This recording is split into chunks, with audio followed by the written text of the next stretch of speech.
Hello students, welcome to my channel chemistry learnings. आज का topic बहुत ही बेसिक टॉपिक है, इंडक्टिव एंड रेजोनेंस इफेक्ट।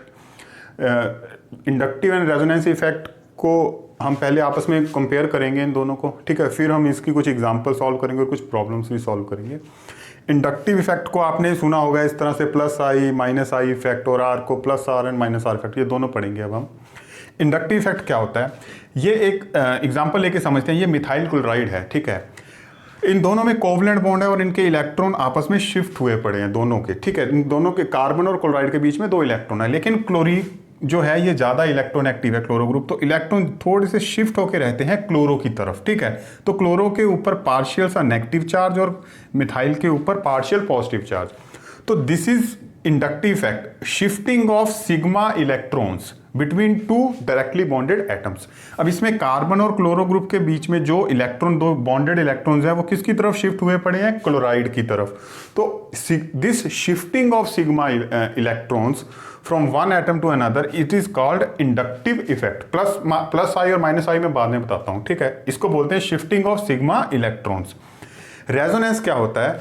इसमें माइग्रेशन ऑफ पाई इलेक्ट्रॉन होता है, इसमें शिफ्टिंग ऑफ सिग्मा इलेक्ट्रॉन हो रहा है, और इसमें क्या हो रहा है? Migration of pi electron and loan pair of electrons. यानी कि इसमें ऐसा नहीं है कि थोड़े से उसकी तरफ शिफ्ट होंगे एक एटम की तरफ और एक से दूर हो जाएंगे, नहीं, एक पूरे ट्रांसफर हो जाएंगे एक एटम से दूसरे एटम पर। इसको बोलते हैं माइग्रेशन ऑफ पाई इलेक्ट्रॉन। इसमें सिर्फ सिग्मा होते हैं और इसमें पाई इलेक्ट्रॉन्स होते हैं। ये एक एग्जाम्पल है। इसमें आप देख सकते हो ये एल्कीन है जिसके साथ एक NH2 ग्रुप जुड़ा हुआ है, ठीक है।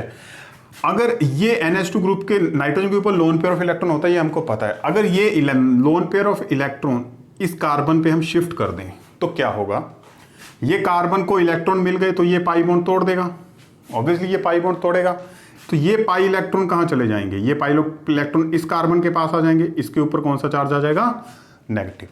इस कार्बन को नाइट्रोजन से लोन पेयर ऑफ इलेक्ट्रॉन मिल गए तो इनमें आपस में कौन सा बॉन्ड बन जाएगा? Pi bond. और यहां इसके ऊपर कौन सा चार्ज आ जाएगा? पॉजिटिव। नाइट्रोजन ने अपना loan pair of electron pi bond बनाने में इन्वॉल्व कर दिया, यानी कि इस कार्बन को दे दिया, तो इसका मतलब इसके ऊपर कौन सा चार्ज आ गया? पॉजिटिव। और इसके ऊपर क्या आ गया? नेगेटिव। इसमें हुआ क्या? इसमें complete migration of loan pair of electron of nitrogen हुआ टू द कार्बन। इसमें शिफ्टिंग नहीं हुआ, जैसे यहाँ के इन दोनों के आपस में जो बॉन्डेड दो इलेक्ट्रॉन्स थे वो शिफ्ट हो गए थे क्लोरो की तरफ। ये था इंडक्टिव इफेक्ट। इसमें नाइट्रोजन का लोन पेयर पूरा का पूरा इस कार्बन के साथ बॉन्ड बना गया, तो इसको हम क्या बोलते हैं? माइग्रेशन ऑफ पाई इलेक्ट्रॉन्स और लोन पेयर ऑफ इलेक्ट्रॉन्स, ठीक है। इसमें नाइट्रोजन का loan pair of electron shift हुआ है। ये दो डिफरेंस हो गए।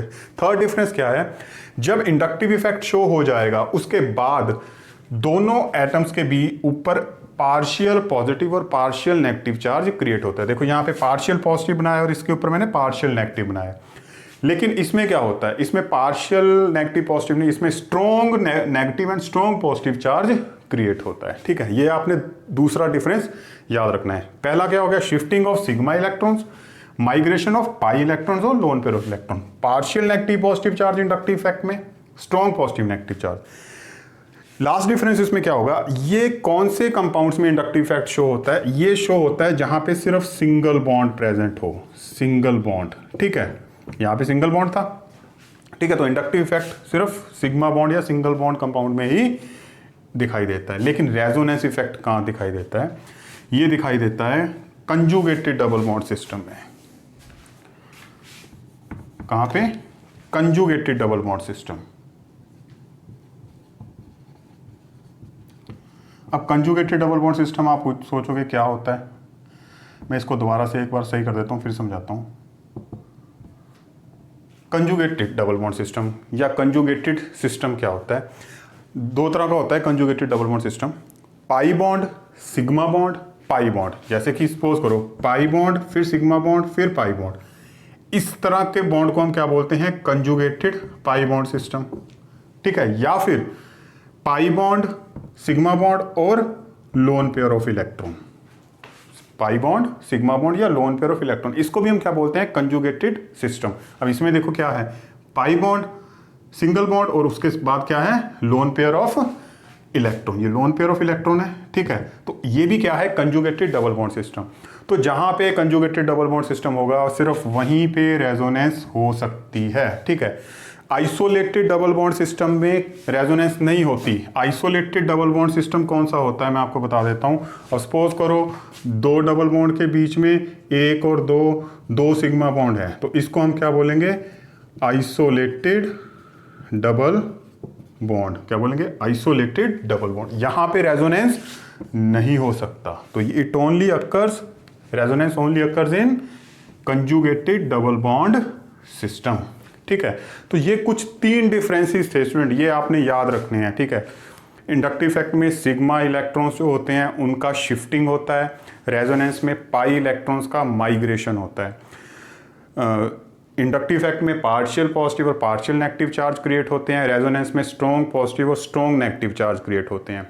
लास्ट डिफरेंस, इंडक्टिव इफेक्ट जो होता है वो सिर्फ और सिर्फ कहाँ पे होता है, जहाँ पे सिंगल बॉन्ड होता है, और रेजोनेंस कहाँ पे होता है, जहाँ पे कंजुगेटेड डबल बॉन्ड सिस्टम हो, पाई सिग्मा पाई या फिर pi sigma loan pair of electrons.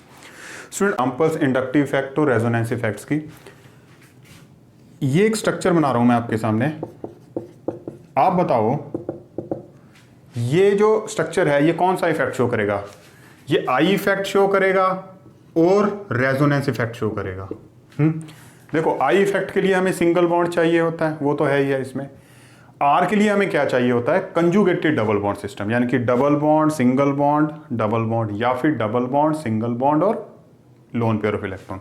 तो यहाँ कहीं भी डबल बॉन्ड नहीं है, सिर्फ लोन पेयर ऑफ इलेक्ट्रॉन है, तो ये कंजुगेटेड डबल बॉन्ड सिस्टम नहीं है। मैं यहाँ लिख देता हूँ, ये कंजुगेटेड डबल बॉन्ड सिस्टम नहीं है, तो ये आर इफेक्ट भी नहीं शो करेगा। ये कौन सा इफेक्ट शो करेगा, ओनली आई इफेक्ट। अब हम देखते हैं हम ये आई इफेक्ट कैसे शो करेगा। इस स्ट्रक्चर को अगर हम देखें, ठीक है, ऑक्सीजन जो है ये ज़्यादा इलेक्ट्रोनेगेटिव है। ठीक है, इलेक्ट्रोनेगेटिव है, ये इलेक्ट्रॉन अपनी तरफ खींचेगी, किसके, इस CS2 के इलेक्ट्रॉन अपनी तरफ खींचेगी। इसके ऊपर कौन सा चार्ज आ गया, पार्शियल नेगेटिव, और इसके ऊपर कौन सा चार्ज आ गया, पार्शियल पॉजिटिव। इसका मतलब ये इंडक्टिव इफेक्ट शो कर रहा है, इंडक्टिव इफेक्ट शो कर रहा है। लेकिन स्टूडेंट इंडक्टिव इफेक्ट अब 2 तरह का होता है, प्लस आई एंड माइनस आई। अब ये कौन सा शो कर रहा है, कैसे वो आपने पता करना है कि कौन सा एटम कौन सा इफेक्ट शो कर रहा है। ये जो ऑक्सीजन जो अपनी तरफ इलेक्ट्रॉन लेके जा रहा है, ठीक है, ये जो ऑक्सीजन है ये इलेक्ट्रॉन अपनी तरफ खींच रहा है, तो ये कौन सा इफेक्ट शो कर रहा है, आई नेगेटिव। ये याद रखना है आपने, जो इलेक्ट्रॉन अपनी तरफ पुल करे वो आई नेगेटिव, और जो इलेक्ट्रॉन डोनेट करे वो कौन सा, आई पॉजिटिव। तो इसमें जो ये कार्बन है ये आई प्लस इफेक्ट शो कर रहा है, और ये ऑक्सीजन कौन सा शो कर रहा है, आई नेगेटिव इफेक्ट। ठीक है, 1-2 और एग्जांपल्स करते हैं हम।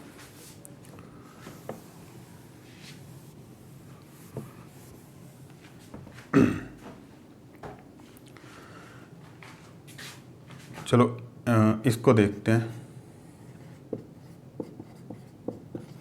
ये कौन सा शो करेगा, इसमें कोई भी कंजुगेटेड डबल बॉन्ड सिस्टम नहीं है, तो आर इफेक्ट इसमें नहीं होगा, इंडक्टिव इफेक्ट होगा, इसके इलेक्ट्रॉन इधर शिफ्ट होंगे, ये आई पॉजिटिव और आई नेगेटिव, ये इलेक्ट्रॉन इस तरह से इसकी तरफ शिफ्ट होंगे, तो ये सिर्फ इंडक्टिव इफेक्ट शो करेगा।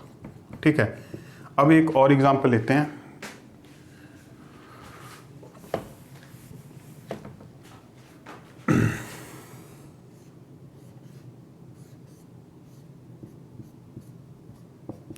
ये क्या है, एनिलीन। ठीक है, एनिलीन कौन सा इफेक्ट शो करेगा, देखो जरा,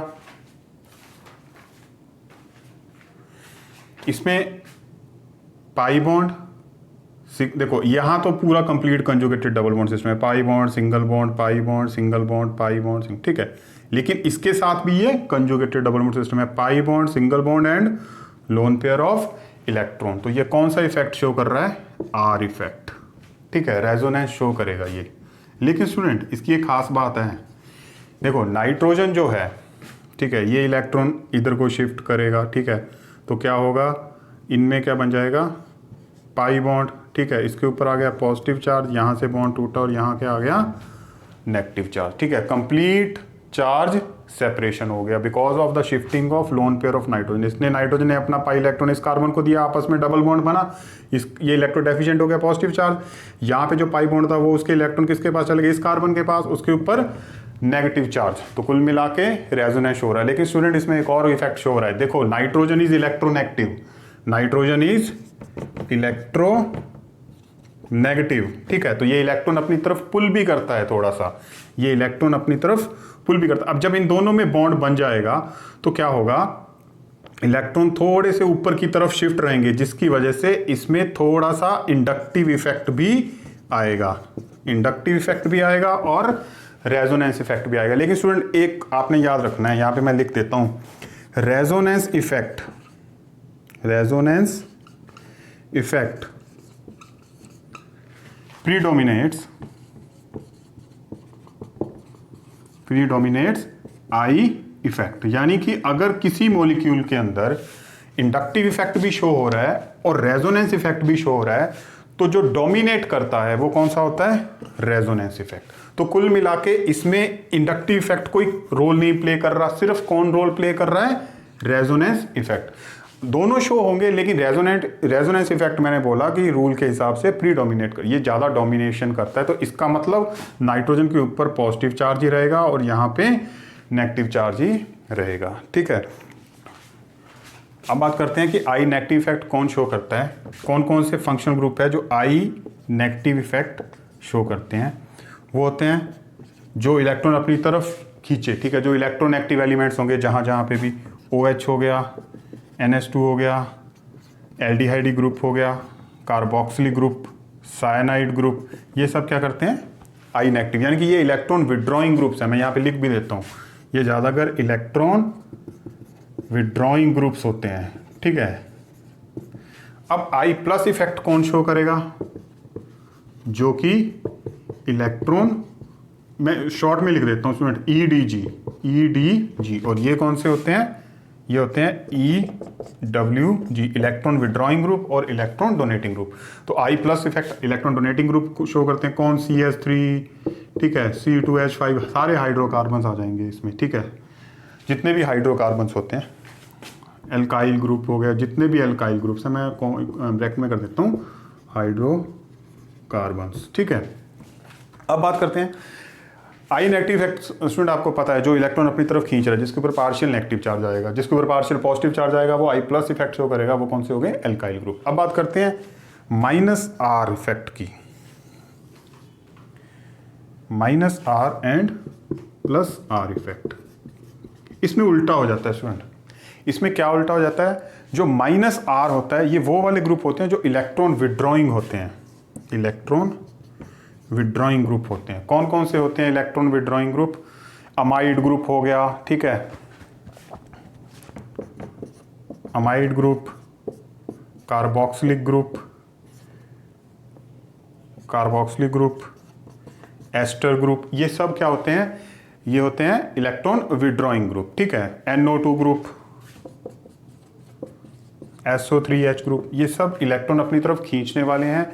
तो ये क्या करेंगे, जो रेजोनेंस इफेक्ट तो शो करेंगे, लेकिन ये इलेक्ट्रॉन अपनी तरफ खींच के, अपनी तरफ विड्रॉ करके शो करते हैं, कौन सा, रेजोनेंस इफेक्ट, ठीक है। R प्लस कौन शो करता है, देखो इसमें जो आई नेगेटिव शो कर रहा है वो सारे के सारे R प्लस शो करेगा, ये आपने ध्यान रखना है। OH, NH2, ठीक है, वही वाले ग्रुप्स हैं सारे, OR, उसके अलावा CH3, CH2, ठीक है, ये सब क्या शो कर रहे हैं, +R इफेक्ट। उसके अलावा फिनाइल ग्रुप, ठीक है। सुन, ये आपने याद रखना है, ये जो मैंने आपको ये बना के दिया है, ये आपने याद रखना है। -I इफेक्ट अगर किसी अब आपको मैं एक बार इसको थोड़ा सा कंपाइल कर दूं तो आपको समझ आ जाएगा। अगर कोई कंपाउंड है और वो सिंगल बॉन्डेड है, ठीक है, उसमें सिर्फ सिंगल बॉन्ड है, ठीक है, और ये जो X है, अगर इनमें से कोई ग्रुप है X फंक्शनल ग्रुप, तो वो कौन सा इफेक्ट शो करेगा, आई नेगेटिव, ठीक है, क्लियर। अगर यही मॉलिक्यूल में ये जो X है, ये इनमें से कोई एक है, तो ये क्या शो करेगा, आई प्लस इफेक्ट। सिंपल है, बस आपने ये देखना है कि उसमें सिंगल बॉन्ड है या कंजुगेटेड डबल बॉन्ड सिस्टम है। अगर सिंगल बॉन्डेड है तो फिर आपने इन दोनों को अपने दिमाग में रखना है, आई नेगेटिव और आई प्लस कौन कौन से ग्रुप शो कर रहे हैं यहाँ पे, कौन सा ग्रुप है। लेकिन अगर वहाँ पे कंजुगेटेड डबल बॉन्ड सिस्टम है कुछ इस तरह से, सपोज करो इस तरह से, ठीक है। अब ये जो X है अगर ये इनमें से कोई भी है, ठीक है, या ये तो वो रेजोनेंस इफेक्ट शो करेगा। अब सपोज करो वहां पे ये वाला ग्रुप लगा हुआ है तो ये क्या शो करेगा, R नेगेटिव इफेक्ट। अगर सपोज करते हैं वहां पे ये जैसे मैंने अभी एग्जांपल दिया था NH2 लगा हुआ है तो ये क्या शो करेगा, प्लस R इफेक्ट। ठीक है स्टूडेंट,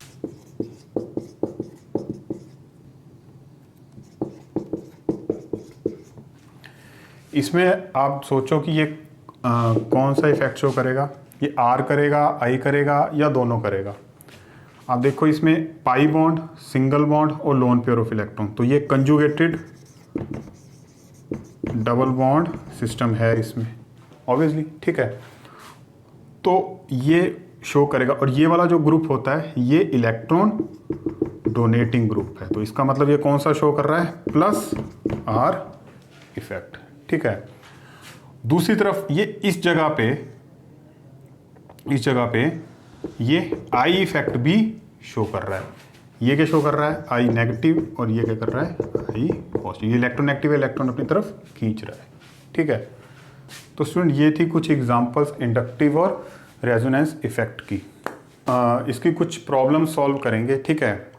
प्रॉब्लम सॉल्व करने से पहले मैं एक बात बता दूं, आपको डायरेक्टिव इफेक्ट जो है वो समझ में आना चाहिए, क्योंकि मैंने उसका एक लेक्चर पहले अपलोड किया हुआ है, आप वहाँ पे भी जाके देख सकते हो, मैं उसका डिस्क्रिप्शन में लिंक डाल दूंगा। इसकी एक दो एग्जांपल देख लेते हैं इंडक्टिव इफेक्ट और रेजोनेंस इफेक्ट की। सपोज करो हमारे पास ऐसा कोई स्ट्रक्चर है, ठीक है, ये है, ठीक है। अब स्टूडेंट ये जो BR है ये कौन सा डायरेक्टिव एक्शन शो करता है, याद करो अगर आपने मेरा पिछला लेक्चर अटेंड किया है, ये ऑर्थो एंड पैरा डायरेक्टिव होता है। कौन, bromine. Ortho and para directive होता है ब्रोमीन। इसका मतलब ये नेगेटिव चार्ज क्रिएट करता है कौन सी पोजीशन पे, ऑर्थो पोजीशन पे और पैरा पोजीशन पे। अभी के लिए इतना समझ लो, नहीं अगर आपने मेरा डायरेक्टिव वाला लेक्चर अटेंड किया तो कर लेना, देख लेना, लेकिन मैं आपको अभी के लिए बता दूं ऑर्थो और पैरा डायरेक्टिव सब्स्टिट्यूएंट क्या करते हैं, वो ऑर्थो और पैरा पोजीशन पे नेगेटिव चार्ज क्रिएट करते हैं, ठीक है। अब यहां पे NO2 लगा हुआ है, मैंने बोला NO2 जो है वो कौन सा इफेक्ट शो कर रहा है, रेजोनेंस का इफेक्ट तो वो शो कर रहा है, लेकिन वो कौन सा रेजोनेंस इफेक्ट शो कर रहा है, वो शो करता है R नेगेटिव, ठीक है। देखो NO2 लगा हुआ है यहां पे, NO2 कौन सा इफेक्ट शो करता है, -R इफेक्ट, ठीक है। मतलब कि ये क्या होता है, इलेक्ट्रॉन विड्रॉइंग ग्रुप। अब क्या होगा स्टूडेंट, जब यहां पे नेगेटिव चार्ज आएगा तो ये इलेक्ट्रॉन विड्रॉ के कहां जाएंगे, यहां पे। तब NO2 कौन सा इफेक्ट शो कर रहा है, -R इफेक्ट शो कर रहा है, ठीक है, क्योंकि ये इलेक्ट्रॉन अपनी तरफ अट्रैक्ट करेगा, ठीक है। लेकिन आप ये सपोज करो अगर यही NO2 हम मेटा पोजीशन पे लगा दें तो क्या होगा, ब्रोमो ग्रुप क्या है, ये ऑर्थो एंड पैरा डायरेक्टिव है, यहाँ पे नेगेटिव चार्ज कर रहा है, यहाँ पे नेगेटिव चार्ज कर रहा है, लेकिन यहाँ पे कोई भी चार्ज की डेंसिटी नहीं बढ़ रही, तो इसका मतलब NO2 will not be able to withdraw electrons towards its side, तो ये इलेक्ट्रॉन अपनी तरफ नहीं खींच पाएगा, तो यहाँ पे ये R इफेक्ट नहीं शो करेगा। तो ये भी मैटर करेगा कि जो इलेक्ट्रॉन विड्रॉइंग या इलेक्ट्रॉन डोनेटिंग ग्रुप है वो एरोमेटिक रिंग पे कौन सी पोजीशन पे अटैच है, ऑर्थो पे है या पैरा पे है। हमें ये भी देखना पड़ेगा कि जो पहले ही सब्स्टिट्यूएंट प्रेजेंट है वो ऑर्थो डायरेक्टिव है या पैरा डायरेक्टिव है। स्टूडेंट आप ऐसा समझो कि हमारे पास इस तरह का कोई मॉलिक्यूल है,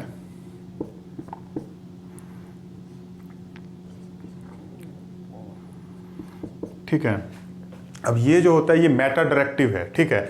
अगर मेटा डायरेक्टिव है इसका मतलब इसकी मेटा पोजीशन पे इलेक्ट्रॉन की डेंसिटी ज़्यादा है, तो अगर यहाँ पे कोई इलेक्ट्रॉन विड्रॉइंग ग्रुप लगेगा तो ये R - R इफेक्ट शो करेगा, ठीक है। Thank you.